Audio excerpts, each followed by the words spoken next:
Jangan ngaku jago jualan kalau kamu belum kenal dengan 4 tipe kepribadian customer berikut ini.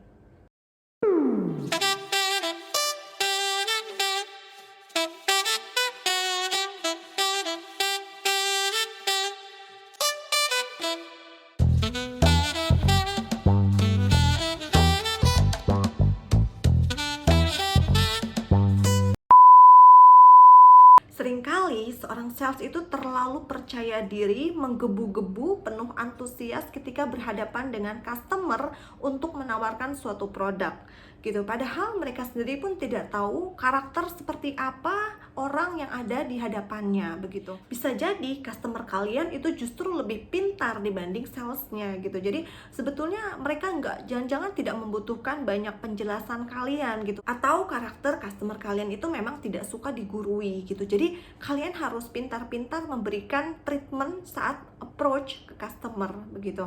Dan memang seringkali gitu mulut ini tuh memang lebih cepat beraksi daripada mendengarkan, apalagi mengamati gitu. Nah, di sini penting sekali bagi seorang sales itu untuk bisa menguasai seni mengamati atau menjadi observer begitu. Jadi sama halnya ketika kalian ingin menanam palawija di suatu ladang begitu. Kalian kan tidak bisa menyebarkan benih begitu saja tanpa memeriksa kondisi tanahnya, cuaca dan iklimnya seperti apa gitu. Dan semuanya itu memang kan harus kalian berikan kesesuaiannya terlebih dahulu begitu. Dan ini juga sama persis ketika kalian memberikan treatment kepada customer. Jadi alangkah baiknya sebelum kalian banyak bicara atau memberikan umpan-umpan kepada mereka, itu kalian alangkah lebih baiknya untuk bisa mengamati sinyal-sinyal yang diberikan oleh customer kalian gitu. Kalian bisa menangkap sinyal tersebut dari sorot matanya, alur pembicaraannya, gesturnya, cara mereka mengajukan pertanyaan, dan juga pola vokalnya gitu. Daripada kalian melakukan percakapan panjang lebar yang tidak ada ujungnya gitu, lebih baik kalian fokus pada sinyal-sinyal tersebut gitu. Nah, di video kali ini aku mau share 4 kepribadian customer yang wajib kalian ketahui supaya radar empati kalian itu bisa langsung menangkap apa sih kebutuhan atau apa yang dicari oleh customer kalian. Menurut buku Selling with Emotional Intelligence yang ditulis oleh Mitch Anthony, ada 4 tipe kepribadian customer. Yang pertama, the togetherness personality, kedua, the enterpriser personality, ketiga, the analyzer personality, dan keempat, the motivator personality. Tipe pertama, the togetherness personality. Tipe ini adalah tipe orang yang punya sense of togetherness yang besar. Dia menghargai kebersamaan, feeling of being united dengan orang lain, kemudian menghargai hubungan friendship dan bersikap understanding. Tipe ini juga sangat sensitif oleh sifat kepribadian orang lain, dan concern mereka itu adalah kepekaan bagaimana sesuatu itu akan berdampak pada orang lain. Dan mereka ini juga melihat dari sikap orang lain yang menunjukkan rasa hormat pada dirinya. Dan biasanya feedback yang mereka berikan bersifat responsif, hormat, dan kooperatif. Ciri-ciri visual yang bisa kita lihat dari the togetherness personality yaitu mereka ramah tapi tidak ceria. Kemudian mereka ini adalah tipe yang tenang dan pasif, matanya itu lembut, perhatian, dan mudah didekati. Dan gaya fisiknya itu tidak mengancam, lalu mengizinkan orang lain untuk melit atau memimpin. Dan mereka ini juga cenderung untuk meniru tingkah laku orang lain. Mereka juga ketika berbicara atau melakukan diskusi dengan dirinya, mereka suka memberikan respon untuk mengangguk sebagai feedback yang diberikan. Dan gaya bicara mereka itu biasanya juga diakhiri dengan question tag gitu. Jadi seolah-olah mereka ini membutuhkan validasi dari orang lain. Lalu, apa sih yang bisa kita lakukan saat menghadapi tipe the togetherness personality? Yang pertama, kita itu harus menunjukkan ketulusan dan kepedulian terhadap mereka. Karena tipe ini itu ingin merasakan kenyamanan atau rasa simpatik terlebih dahulu terhadap diri Anda sebelum melakukan kerjasama. Yang kemudian, mereka ini juga tidak suka untuk dipaksa untuk memutuskan pembelian seperti itu. Jadi, hindari taktik untuk menekan mereka gitu, karena mereka ini memang tidak suka untuk dipaksa atau didorong untuk mengambil keputusan. Dan masalahnya mereka ini juga tipe yang sulit untuk mengatakan tidak gitu. Yang ada mereka ini akan buying time, menunggu proses sampai membuat Anda frustasi gitu. Sebagai alternatifnya, upayakan membuat kesepakatan dengan mereka. Buat mereka komit terhadap kesepakatan tersebut. Dan satu lagi yang tak boleh ketinggalan, mereka ini sangat senang mendengar kata-kata yang berbau kolaborasi dan kemitraan. Seperti kalian bisa menggunakan kata ganti we atau kita, itu mereka sangat senang mendengarnya. Kepribadian customer kedua adalah the enterpriser personality. Kepribadian ini punya tingkat kepercayaan diri yang tinggi, keras, dan jelas. Dalam dunia bisnis, the enterpriser adalah pemegang kendali. Mereka itu tidak suka dikendalikan. Untung rugi akan selalu mereka pikirkan matang-matang, karena mereka ini terobsesi pada keuntungan. The enterpriser cenderung kurang bisa menahan diri atau kurang sabar. The enterpriser menyukai individu yang cukup pintar untuk mengenali betapa briliannya mereka. Mereka sangat senang dengan kata-kata inovatif, efisien, dan berdaya saing tinggi. Ciri yang terlihat dari seorang the enterpriser itu adalah pembawaan mereka yang penuh percaya diri dan pemegang kendali. Mata mereka seperti laser yang tajam saat menatap, dan mereka ini terlihat sangat sibuk. Dan seringkali mereka ini mengangkat kepalanya tinggi-tinggi hingga dagunya pun terangkat. Dan mereka ini terkenal sering melakukan interupsi untuk mempercepat pembicaraan dengan menyisipkan pendapat mereka yang kuat. The enterpriser sangat concern terhadap keuntungan, sehingga untung rugi selalu menjadi patokan mereka. Dan mereka terkenal juga selalu bersifat konfrontatif. Artinya, bagi mereka bukan soal kebijaksanaan atau diplomasi, tapi mencapai titik penyelesaian dengan cepat. Mereka concern pada berapa banyaknya waktu yang dibutuhkan untuk menyelesaikan suatu pekerjaan atau proyek. Dan juga mereka ini sangat menuntut kompetensi. Mereka senang ketika orang lain menanyakan apa saja pencapaian-pencapaian yang sudah diraihnya. Dan untuk menaklukkan tipe the enterpriser yang harus kalian lakukan, pertama adalah kasih makan egonya. Tipe the enterpriser ini adalah tipe yang punya ego yang cukup tinggi. Jadi dengan memberikan sanjungan, pujian atas pencapaian dan keberhasilannya, itu akan membuat mereka merasa dihargai, dihormati, dan mereka pun akan memberikan respon yang positif terhadap diri Anda. Dan kedua, kunci dari mindset mereka itu akan kecepatan dan efisiensi. Jadi mereka ini sangat concern terhadap waktu. Gak usah heran ketika Anda bersama mereka tuh akan selalu menanyakan berapa lama proses yang dibutuhkan atau waktu yang diperlukan begitu. Terkait dengan project, mereka ini juga concern terhadap time frame gitu dan juga outputnya gitu. Jadi ketika kalian presentasi di depan mereka, kalian gak usah berikan panjang lebar atau segala macam ngalor ngidul gitu ya. Sedikit tips buat Anda yang mau meminta waktu mereka untuk berdiskusi. Anda bisa memulainya misalkan dengan kata-kata, Pak, aku mohon 10 menit aja waktu Bapak, aku mau sharing nih Pak, update knowledge, atau mau sharing nih Pak, ada produk baru yang sudah diupdate gitu, dan ini pasti Bapak butuhkan informasinya, seperti itu. Dan juga jangan lupa untuk menambahkan juga gambaran singkat yang akan Anda sampaikan. Seperti misalnya begini nih, misalkan oh ya Pak, aku dengar departemen Bapak ini akan fokus pada digital transformation ya Pak untuk 5 tahun ke depan gitu. Ngomong-ngomong, saya punya nih Pak solusi digitalnya gitu. Ini akan mempercepat internal bisnis proses di departemen Bapak gitu. Nah, dengan menetapkan konteks di depan, mereka itu akan berpikir, wah menarik nih, ada bahan untuk bisa didiskusikan gitu. Jadi siapa tahu mereka langsung memberikan gimana kalau minggu depan kita ketemu lagi kayak gitu. Dan yang harus kita ingat dari tipe the enterpriser ini, mereka ini adalah tipe pemegang kendali. Jadi biarkan mereka yang memutuskan segala decision. Tugas kita hanya memberikan opsi-opsi, kemungkinan, dan opportunity yang terkait.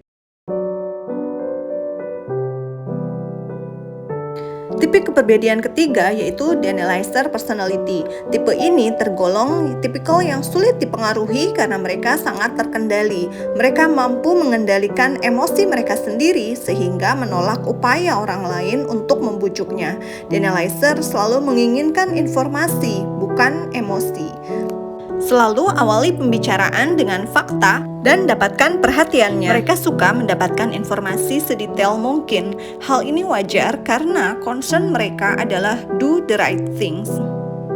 Ciri-ciri yang bisa kita amati dari The Analyzer adalah sikap mereka pendiam dan teliti, posturnya kaku, mata mereka mengamati dan suka menyipitkan mata, seolah mata mereka selalu mencari penjelasan. Wajah mereka terkendali dan tidak emosional. Mereka mampu menguasai dirinya sendiri termasuk emosinya, sehingga hal ini sangat menyulitkan orang lain untuk mempengaruhinya. Kemudian suka mengajukan pertanyaan detail. Pertanyaan tersebut seperti diawali dengan siapa, apa, kapan, di mana, dan mengapa. Dan semua pertanyaan ini bermuara pada satu pertanyaan besar di benak mereka, yaitu apakah ini tindakan yang benar? Kemudian mereka selalu menginginkan akurasi, jaminan, dan bukti. Maka persiapkan diri kalian dengan resource dan data yang benar. Lalu mereka juga tidak suka berurusan dengan orang yang tidak siap dan suka memaksa sampai akhir. Sehingga perlu sekali kalian mempersiapkan diri sebaik mungkin sebelum berurusan dengan mereka. Mereka pun punya standar tinggi bagi dirinya sendiri dan sangat sulit bagi mereka untuk menghadapi orang yang tidak memiliki standar yang tinggi. Lalu mereka menyukai konsistensi. Jangan pernah bicara hal-hal yang belum pasti kepada mereka, karena mereka tidak menyukai orang-orang yang punya mindset pelin-pelan. Menghadapi The Analyzer, Anda tidak perlu menunjukkan gestur atau nada bicara yang seolah terburu-buru. Nikmati percakapan bersama mereka, dengarkan baik-baik apa yang dikatakan. Kemudian mereka ini tipe yang suka sekali akan data-data yang akurat. Jadi siapkan segala informasi, itu ada landasannya. Artinya untuk memberikan kepercayaan kepada mereka, maka siapkan data yang valid yang bisa dipertanggungjawabkan oleh logika dan rasionalitas. Karena memang tipe The Analyzer ini tuh tipe yang cenderung pemikir gitu, terus attention to detailsnya itu tinggi gitu. Jadi kita nggak bisa mendekati beliau itu dengan cara pengaruh dari sisi emosi gitu, karena mereka ini tidak mudah terpengaruh dengan hal-hal yang di luar rasional atau data atau seperti itu gitu. Jadi ya itu tadi, dan biasanya mereka ini juga punya minat tertentu di suatu bidang gitu, entah itu di bidang teknologi atau science atau dari hobinya tertentu kayak gitu, dan itu justru lebih enak untuk kita perbincangkan gitu. Dan kalau boleh cerita sedikit tentang pengalaman aku ketemu sama orang yang typical analyzer. Jadi waktu suatu ketika gitu, aku sebagai account manager di salah satu perusahaan IT gitu, kita meeting sama tim yang kebetulan beliau ini menjabat sebagai mungkin head of IT security-nya di salah satu banking BUMN lah gitu. Dan di hari yang sama ternyata temanku yang memang punya capability di bidang technical untuk bisa present itu dia mendadak tidak bisa hadir gitu. Jadi kita yang sudah on schedule meeting dengan user, dengan clientsku itu gitu, dia akhirnya kita tetap ongoing, dan yang terjadi adalah itu sangat sangat tidak baik gitu. Jadi maksudnya begini, lebih baik kalian be prepare segala sesuatu. Jadi lebih baik reschedule, jangan sampai kalian present hal yang kalian tidak siap gitu. Nanti yang ada clients yang tipikal seperti itu akan akan justru marah-marah gitu, akan ya. Jadi jangan sekali-kali kalian memaksakan untuk bertemu dengan tipikal The Analyzer tanpa kesiapan. Dan pastikan preparation kalian itu semuanya bisa menjawab hal-hal yang akan ditanyakan oleh tipikal The Analyzer gitu. Dan tipe kepribadian customer keempat atau yang terakhir yaitu the motivator personality. Kepribadian ini secara alami adalah orang-orang yang optimis, menyukai pernyataan akan harapan dan impian. Mereka punya impian besar dan percaya hal tersebut dapat mereka capai. Mereka juga menyukai fleksibilitas dan mereka senang mendengar pidato motivasi tentang melakukan hal yang mustahil. Mereka ingin mencapai tujuan yang belum pernah mereka capai. Jadi bicaralah dalam kaitannya dengan peluang dan pencapaian. Berikut ciri-ciri visual yang bisa kita amati dari seorang the motivator personality adalah sikap mereka mengalir bebas, ceria, dan bersemangat. Mata mereka gembira, menari-nari, dan terbuka lebar. Wajah dan gaya fisiknya hangat dan energik. Mereka menggunakan kekuatan kepribadian atau pesona mereka untuk menyelesaikan sesuatu dan juga untuk mencapai tujuan mereka. Lalu mereka sangat senang untuk membangun jaringan atau networking. Jadi gak heran ketika kamu bertemu dengan dia, mereka selalu bertanya, kamu bekerja di mana, siapa saja yang kamu kenal, atau kamu bekerja dengan siapa. Kemudian, The Motivator sangat suka menceritakan hal-hal yang menarik. The Motivator punya bentuk komunikasi yang lebih berwarna. Mereka menyukai metafora yang bagus, ilustrasi, anekdot, atau analogi. Sehingga mereka pun senang sekali untuk mendengarkan cerita yang menarik dari orang lain. Hal ini sering juga untuk dijadikan bahan cerita mereka. Selain itu, The Motivator tidak suka mendengar hal-hal negatif atau keluhan. Jangan pernah menunjukkan sikap sinis atau pesimis Anda di depan mereka, karena mereka hanya akan mau bekerja sama dengan orang-orang yang memiliki energi positif. Mereka menyukai keramahan, fleksibilitas, dan optimisme.